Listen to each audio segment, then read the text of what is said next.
Supergirl. Hey guys, just finished watching Supergirl Season 2, Episode 20, City of Lost Children. Wow, this episode was pretty good. It was pretty, it was a fun episode. You know, it was cool seeing this whole thing. Thing was less Supergirl and more Jimmy Olsen or James Olsen type thing and Guardian. But more James Olsen than it is Guardian and stuff this episode. So it was pretty cool dealing with that. It was kind of interesting dealing with, you know, James Olsen and stuff. Although I just find there's a few times where, you know, there's another thing in this episode where, just like last week's episode with Maggie kind of being mad at Supergirl for taking over her crime scene, you know, someone's scared of Guardian, and we only see it once in this episode, which is okay, but it just, you know, set it up in the episode beforehand or something like that, you know, set things up like that in a few episodes. I think it's easy to just have someone, you know, be scared of him and stuff like that, and him see it or something like that.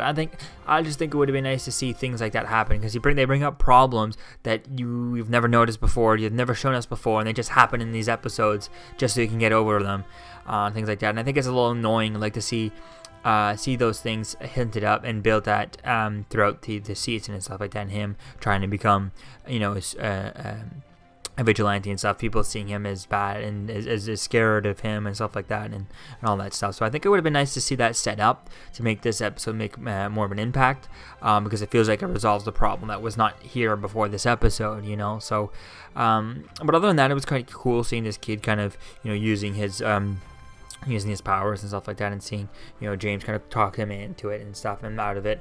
Although it's kind of cliche though at the end to see James kind of talking his kid out of it. I think that found was a bit cliche and a bit, you know, obviously he's got to talk him out of it and all that stuff, but he's just met the kid, you know. He hasn't spent like 24 hours with him. He's spent like a few hours here and there with him. He spent the whole like day with him beforehand, but they, you know, he's just some guy that they walked around with. They don't have that much of a connection. I mean, he didn't save his life or anything like that or thing, and I don't know, maybe it just seemed like they didn't have a lot of a connection. Yeah, maybe they spent you know 15 hours together total, you know, not exactly 24 hours or 48 hours or anything like that they've spent together. So it was quite interesting seeing him do that. I mean, he was scared of Guardian in the first place, so I don't know why just taking off his mask would make him not scared of him anymore. I mean, yeah, he might recognize that, oh, he looks just like me and all that stuff, but it just doesn't make sense that, and to me, that, you know, he would be able to talk him out of this whole thing. Now, if he's, you know, if he had known this kid for a long time and he just found out that he had these powers and all that stuff, then yeah, that would have made sense. Or if he actually was his nephew that he's known and stuff like that for a long time, yeah, that would have made sense to be able to talk him out of this thing. But other than that, it was quite, it just seemed a little bit weird, but it was cool seeing this stuff.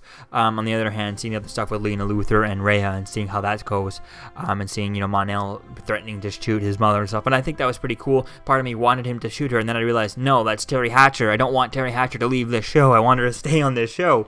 I'd love to see her get banished from this, you know, from Earth and stuff or something like that, or maybe get apprehended by DEO. Although I think maybe not apprehended on DEO. I think once we're done with this Rhea storyline, I'd like to see her, you know, put her story put down at the end of the season or something like that, or for next season put her away, but have it open ending. Don't kill her off so she can never come back. Maybe just kind of send her off in a rocket, or put her in the Phantom Zone or something like that. That would be cool. She's stuck in the Phantom Zone. She can come out whenever she wants, but she's stuck in the Phantom Zone. I think that would be a cool thing to do, and have her in there, and then she could be, we could later on have an episode where Supergirl gets put into the Phantom Zone by someone maybe like Zod, which is supposed to show up by the end of this season.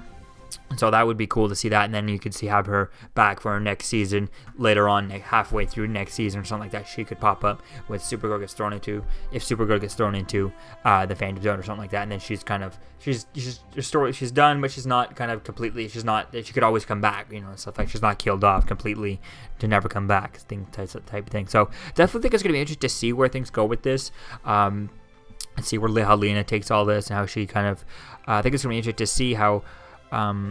See this kind of have her become a villain by accident, but not knowing that she's a villain, not seeing that she's a villain and stuff like that. I think that would be a cool way that they were leading towards, but then I feel like I thought they were leading towards a cool way like that. I mean, you know, her kind of seeing Rhea as a good and seeing like that, and Kara trying to, you know, convince her that no, she's bad, she's doing this is bad, you can't do this, when she's doing this for good, you know, and blah, blah, blah, and kind of being tricked into doing this, but then it just feels like now Lena's just gonna go, oh, I was tricked into doing this stuff. How could I not see this in front of me? She's gonna be, stuff like that. And instead of not realizing, thinking she was doing good, even though she was doing bad, but not seeing the bad in the good, only seeing the good she's doing and not seeing the bad. And I think that would have been a cool way to see that, to play with that, but they kind of missed that opportunity here. I don't know. So it's going to be interesting to see where things go with this, to see how much we have left of Rhea. It's also going to be cool to see the next couple of episodes left, to see Cat come back, Cat Grant come back, as Flockhart comes back, and I think we're supposed to have Superman maybe coming back for the last episode or one of these 2 episodes, because there has been some footage of the actors all over their Instagram and stuff of them. Superman back, so that's gonna be fun to see if he's back next week's episode. I feel like they would have shown it in the trailer, so it's probably only the last episode where he comes back. Maybe Rhea finds a way to control him with red kryptonite or something like that, and then Supergirl has to fight him. That would be cool, seeing a red kryptonite Superman fighting Kara. I think that would be a cool way to end the season, with Superman punching her out or something like that, and he's all like red kryptonite and stuff. I think that would be a very cool way to do that, to end this season. So it's going to be interesting to see what happens in the next 2 episodes. I definitely can't wait to see where they go. So let me know what you think, guys, about this episode of Supergirl Season 2, Episode 20, and I'll see you guys in the next video. Peace!